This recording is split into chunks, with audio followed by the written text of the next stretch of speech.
కష్టాలు కన్నీరు ఎదిరించి నిలిచిన ధైర్యమే నీవన్నా. కులమత భేదాలు అసలొద్దని చాటి చెప్పినవన్నా. కష్టాలు కన్నీరు ఎదిరించి నిలిచిన ధైర్యమే నీవన్నా. కులమత భేదాలు అసలొద్దని చాటి చెప్పినవన్నా. మనిషిని మనిషిగానే గొప్పగా చూడమని చెప్పినావు. హతసాక్షి అయినవు, అందరి గుండెల్లో నిలిచినవు. మనిషిని మనిషిగానే గొప్పగా చూడమని చెప్పినావు. హతసాక్షి అయినవు, అందరి గుండెల్లో నిలిచితివో. ఊరు వాడ గొల్లు మంది పగడాల ప్రవీణన్నా. మన క్రైస్తవ సంఘాలు కన్నీరు పెట్టే నీ చాడా ఏడన్నా. ఊరు వాడ గొల్లు మంది పగడాల ప్రవీణన్నా. మన క్రైస్తవ సంఘాలు కన్నీరు పెట్టే నీ చాడా ఏడన్నా. నగనగ నాగారే నాగరు, నగనగ నాగారే నాగరు, నగనగ నాగారే నాగరు, నగనగ నాగారే నాగరు. అన్యాయాన్ని ఎదిరించినవన్నా, మంచిని మాకు పంచితివన్నా. ఆత్మీయ అనురాగాలెన్నో పంచి అడగని వారికి సాయం అందించో. పాపగారి గడియ పాములు పగబట్టి ప్రాణాలను తీసేనా. మంచి మాటలను ఓర్వలేకని నాలుకను కోసిన. పాపగారి గడియ పాములు పగబట్టి ప్రాణాలను తీసేనా. మంచి మాట ఓర్వలేకని నీ నాలుకను కోసిన. అవమానాలేనాలు ఎన్ని చేసినా యేసయ్య నామము మరవలేదు. మచ్చలేని మల్లె పువ్వు మనసు నీది, ముద్దల పాలెన్నో నిలిచేసిరి. పరిశుద్ధ ప్రభువే నిన్ను పిలిచిన పరలోకమందు వెళ్ళితివా. అన్నా నీ మరణము రేపటి సువార్త కిరణము. నువ్వు చూపిన మార్గము శాంతికి ప్రేమ మార్గము. అన్నా నీ మరణము రేపటి సువార్త కిరణము. నువ్వు చూపిన ప్రేమము శాంతికి ప్రతి మార్గము. ఊరు వాడ గొల్లు మంది పగడాల ప్రవీణన్నా. మన క్రైస్తవ సంఘాలు కన్నీరు పెట్టి ఈ చాడా ఏడన్నా. హల్లెలూయా.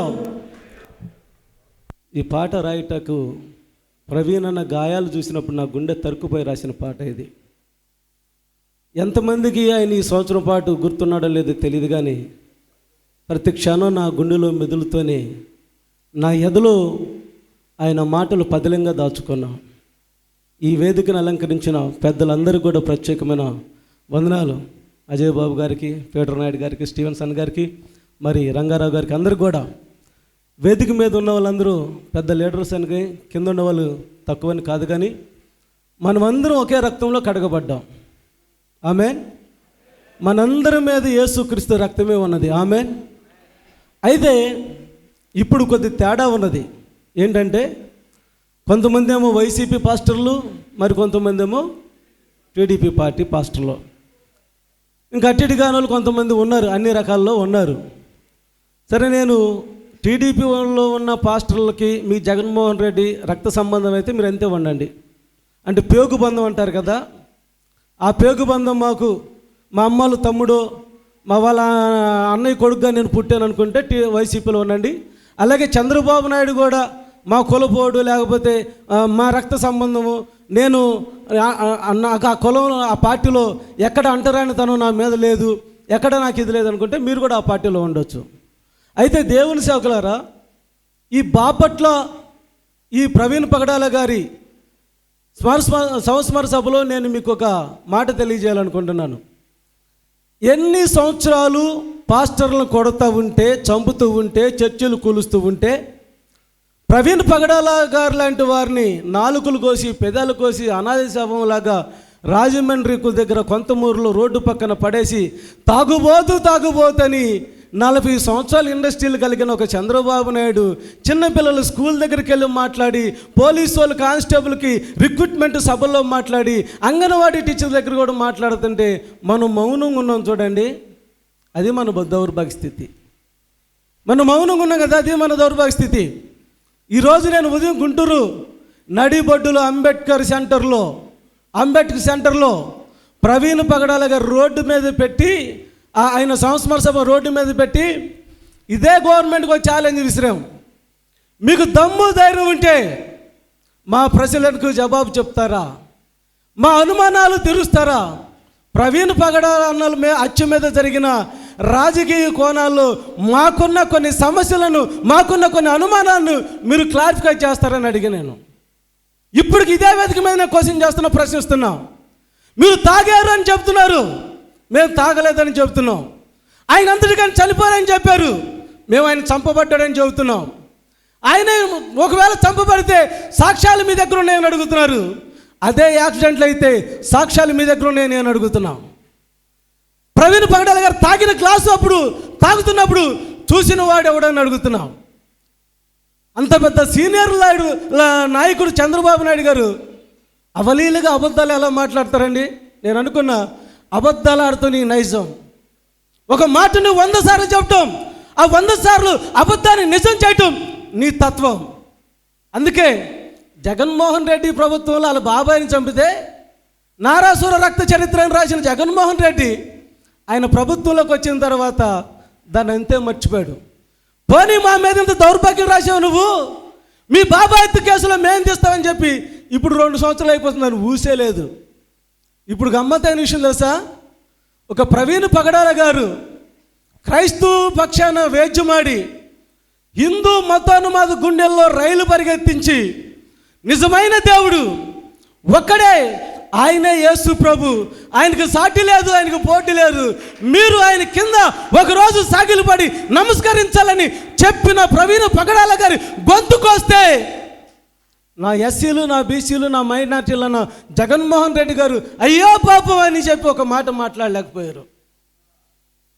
అయ్యో పాపం అని చెప్పి మాట్లాడలేకపోయారు.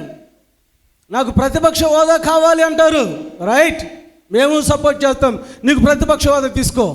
బట్ అసెంబ్లీలోకి వెళ్ళి ఏం మాట్లాడతావు? ఎందుకు ప్రవీణ్ పగడాలు చంపారు? ఎందుకు లక్షల మంది రోడ్ల మీదకి వచ్చారు? ఎందుకు క్రైస్తవులు ఇప్పుడు కూడా పోరాటం చేస్తున్నారు? ఎందుకు ఆయన చంపినప్పుడు మరి వాళ్ళ సమాధానానికి ప్రజలకి ఎందుకు సమాధానం చెప్పలేదు? ఒక్క పూట అయినా అడుగుతాడా?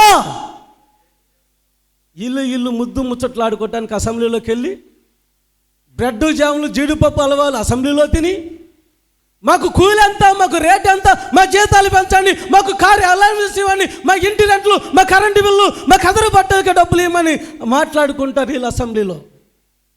అందుకా మిమ్మల్ని పంపించింది మేము అసెంబ్లీకి, అందుకా మీ జెండాలు మోసింది మేము, అందుకా ఈ 80 సంవత్సరాలు ఈ భారతదేశంలో మిమ్మల్ని గద్దెనెక్కించింది.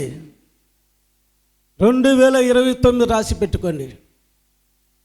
ఈ ప్రభుత్వం అన్యాయమైన ప్రభుత్వం, క్రైస్తవుల మీద దాడులు చేస్తున్నా చూస్తూ ఊరుకునే ఈ ప్రభుత్వాన్ని కూర్చుకుపోతే నేను యేసుక్రీస్తు రక్తంలో కడగబడిన వాడిని కానే కాదు, ఇజ్రాయేలు వంశంలో పుట్టిన వాడిని కాదు. చిన్న దేశం, 1,10,00,000 మంది ఇజ్రాయేల్ ప్రజలు, ప్రపంచాన్ని ఈరోజు దట్ ఈస్ జీసస్, ఆయన వారసులు అండి మనం. యేసుక్రీస్తు రక్త సింధు బిందులం. మనల్ని ఎదుర్కొని మనల్ని భయపెట్టేది ఎవడండి? పిరికాలం మనం కత్తి పట్టలేదా? ఇందాక చెప్పారు కదా, దైవజనులు అందరికీ ఒక్కొక్క హిస్టరీ ఉంది, ఇక్కడ చరిత్ర ఉంది. చరిత్ర తిరగరాసేది మనమే, చరిత్ర తిరగరాద్దాం. నాకు మొన్నటి నుంచి గుంటూరులో నన్ను బాగా ప్రేమించే సేవకులు అక్కలు చాలా చెప్పారు. ఏం చెప్పారంటే, అయ్యా నువ్వు మీటింగ్ పెడుతున్నావు, ప్రవీణ్ అనే విషయంలో సంవత్సరం నుంచి కొట్లాడుతున్నావు, నువ్వు చాలా జాగ్రత్తగా ఉండు, మరణం నీ చుట్టూరు తిరుగుతుంది, ఎప్పుడు చంపేస్తారు నీకు తెలియదు అన్నారు. నేనన్నా నా భార్య బిడ్డల బాధ్యత మీకు అప్పచెబుతున్నా అని చెప్పా. దేవుని నామమున మహిమ కలుగును గాక. హల్లెలూయా. నా భార్య బిడ్డ పరిస్థితి నీకే, మీరే పోషించాలి. కానీ నేను మీలాగా పిరిగితనంతో చావనక్కని చెప్పాను. బ్రతుకుడు క్రీస్తే.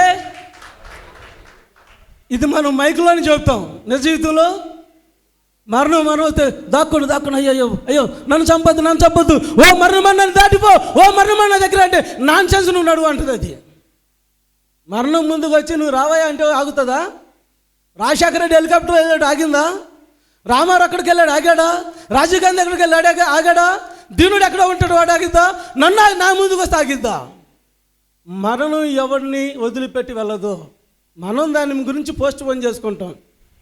నేను అడిగా, ప్రవీణ్ పగడాల గారు మీరు తాగిపోతని నిందలేస్తున్నారు కదా, మా ప్రశ్నకి జవాబు ఉందా? ఎందుకు ప్రవీణ్ పగడాల గారు చనిపోతే ఫింగర్ ప్రింట్స్ ఎందుకు మీరు తీయలేదు? 10 లక్షలు బంగారం కొట్టేస్తే నువ్వు వాటి ఇంటి డోర్ల మీద, బీరువాల మీద, గల్లాపెట్టి మీద ఫింగర్ ప్రింట్స్ తీస్తావు కదా, ఎందుకు తీయలేదు ఫింగర్ ప్రింట్స్?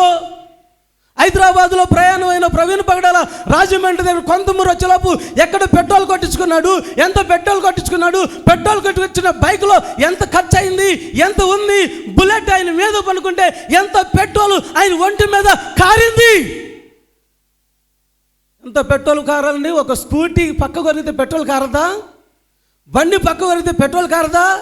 మరి పోస్ట్ మార్టం రిపోర్ట్లో ఆయన మీద పెట్రోల్ ఉన్నదంటే లేదు కదా, పెట్రోల్ ఉన్న సంగతే లేదు కదా. మరి నువ్వు ఎట్టదాన్ని పనుకోబెడతావు, ఎట్టది అబద్ధాన్ని కప్పిపుచ్చుతావు? ప్రవీణ్ పగడాల వాళ్ళ కుటుంబానికి సంబంధించినాడు, వాళ్ళు మౌనంగా ఉంటే మీరేందయ్యా ప్రతిసారి ప్రవీణ్ పగడాల అంటారా? ప్రవీణ్ పగడాల ఒక జెసికా మేడం గారికి సంబంధించిన వాడు కాదు. ప్రవీణ్ పగడాల ఆయన సాఫ్ట్వేర్ సంబంధించినవాడు కాదు. ప్రవీణ్ పగడాల వాళ్ళ బిడ్డలకు సంబంధించినవాడు కాదు. ప్రవీణ్ పగడాల ఒక హైదరాబాద్ పట్టణానికి సంబంధించినవాడు కాదు.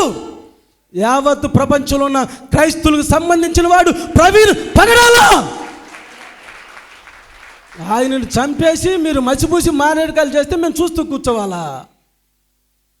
జగన్మోహన్ రెడ్డికి ఓటేసినా, చంద్రబాబు నాయుడుకి ఓటేసినా బీజేపీకి వెళ్తుంది. సేవకులారా, చీకటికి వెలుగు పోతే ఎక్కడ నా మాట జాగ్రత్తగా ఆలోచించండి. యేసుక్రీస్తు రక్తంతో కడగబడిన వాడితో మీరు వస్తారా? ఎండిన ఎముకలు, ఆకలి పేకలతో కేకలేసుకుంటూ ప్రతి చర్చి దగ్గరికి వెళ్ళి నా క్రైస్తవ బిడ్డలు చర్చిల మీద దాడి జరుగుతూ అన్యాయం చేస్తుంటే వాళ్ళ పక్షాన మేము పోరాటం ఫైట్ చేయాలి, మా ప్రాణాల సైతం లెక్క చేయకుండా ఉన్నవాడితో మీరు వస్తారా? లేకపోతే 5 సంవత్సరాలకు ఒకసారి 2000 ఇచ్చేవాడికి మీరు వెళ్తారనేది మీరు ఆలోచన చేసుకోండి. వాడు 2000 ఇస్తాడంతే, మీ చర్చలు కూలుస్తాడు. ఎందుకు ఈరోజు రఘురామకృష్ణరాజు ఆఫ్టర్ ఆల్ మీరు 2% అన్నారు. నేను అంటున్నా ఇదే వేదిక నుంచి, ఈ 2% 2029లో నీ అహంకారాన్ని దించిద్ది, నీ గర్వాన్ని దించుతాం, నీ ప్రభుత్వాన్ని కూలుస్తాం.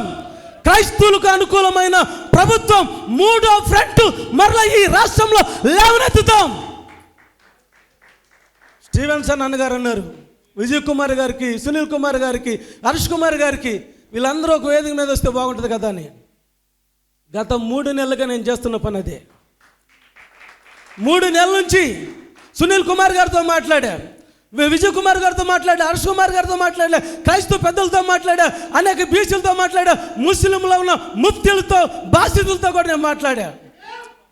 ఎవడో భయపడాల్సిన పని లేదు. చివరికో మాట చెప్పి ముగిస్తా, ఎందుకంటే నాకు ఆల్రెడీ సిగ్నల్ వచ్చింది, నా టైం అయిపోయింది. అంటే మనం చాలా చర్చించుకోవాలి, సమయం ఇది కాదు. మళ్ళీ రాజమండ్రి వెళ్ళాలి, మనకు ముఖ్య అతిథి ఉన్న అజయ్ బాబు మాట్లాడాలి. మీకు ఒకే ఒక మాట నేను చెప్పి ముగిస్తా. ప్రవీణ్ అన్న చనిపోయిన తర్వాత, ఇది సత్యం, ఆన్ రికార్డ్ మాట్లాడుతున్నా, ఇది సత్యం.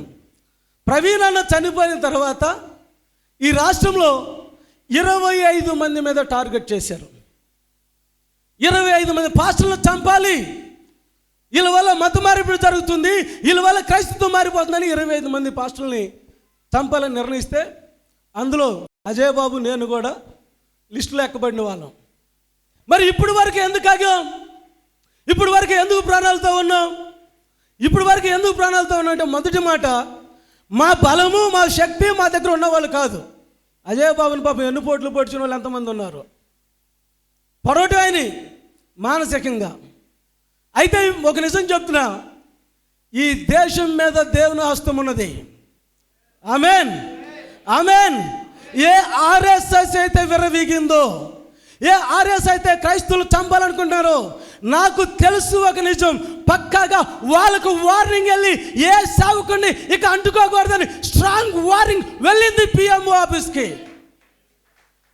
వెళ్ళింది, పంపించారు. మీకు తెలుసా, పవన్ కళ్యాణ్ గారు ఆ కాషాయ వస్త్రాలు మారిపోయాయి.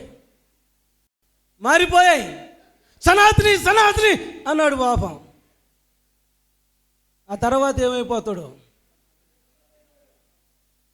కాబట్టి మొర్దుకాయ ఉరుకోబీల మీద ఉంటే ఎస్తేర్ ఎక్కడ రాజు దగ్గర ఉందో, ఈ దేశంలో ఒక రాజు లాంటి దేవుని సేవకుడు ఢిల్లీలో మన పక్షాన మనల్ని అంటుకోనికుండా ఒక హస్తం కాపాడుతున్నది. కాబట్టి ఈరోజు ఇంకా ఆంధ్ర రాష్ట్రంలో హత్యలు జరగలేదు. ఎవరు కలవరపడాల్సిన పని లేదు. మేము దేనికైనా సిద్ధపడ్డాం. ఈ 3 సంవత్సరాలు ప్రతి నియోజకవర్గం తిరుగుతాం. మీలాంటి క్రైస్తవ సేవకులందరూ ఏకం చేస్తాం. దేవుని బిడ్డలారా, ఐక్యత లేని వాడు పరలోక రాజ్యానికి వెళ్ళడు. వాడు 10 లక్షల సంఘం ఉన్నా, 20 లక్షల సంఘం ఉన్నా, నెలకు 1 కోటి రూపాయలు వచ్చినా, తోటి సేవకుడు ప్రేమించి కష్టాల్లో ఉన్న సేవకుడి దగ్గర రాకపోతే వాడికి పరలోక రాజ్యం లేదు. అది ఓసాన మినిస్ట్రీ అయినా, కల్వరి టెంపుల్ అయినా, ప్రవీణిది ఏదైనా. తోటి సేవకుడు గాయాల పాలవుతుంటే, కొడుతుంటే ఏ ఒక్క కార్పొరేట్ పాస్టర్ నోరెత్తారా? చెప్తారా? నేను చాలామందిని చూసా, ఎవరు నోరెత్తలేదు, ఎవరు బయటకు రావట్లేదు. అదేమంటే మనం మేకలండి. గుంటూరులో పాస్టర్, మన మేకలు సింహం మందికి వెళ్ళి మే అంటే అని భయపడితే అన్నాడు. నేనన్నా, నువ్వు మేకలన్నా, నేను పిల్లి అంట. ఈ పిల్లి అరుపే సింహం నోళ్ళు మూయిస్తుంది. దేవుడు తన మాటలు దీవించునుగాక. ఆమె.